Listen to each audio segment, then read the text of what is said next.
Welcome to Kenton Teaches. Enjoy the video. Open the Anaconda Powershell prompt from the Start menu to begin. This shell ensures Conda is initialized and ready for commands.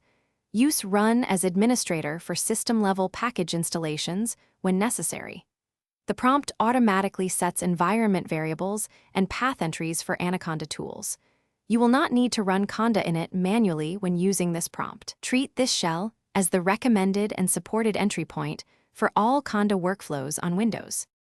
Create isolated environments to manage project dependencies and avoid conflicts. Use Conda create nmyenv python equals 3.9 to make an environment that uses Python 3.9. After creation, run Conda activate myenv before installing packages or running scripts. Verify existing environments with Conda env-list and inspect packages with Conda list. Remove unused environments using Conda env remove nmyenv to reclaim disk space.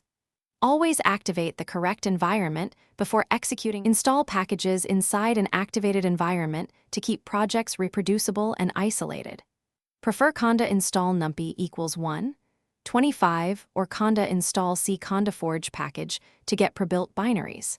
If a package is missing on Conda, use pip install package inside the activated environment as a fallback. Keep Conda itself current by running Conda update Conda periodically to receive fixes and improvements. Clean unused package caches using Conda clean to free disk space and prevent clutter. Thanks for watching. Please subscribe if this video was helpful.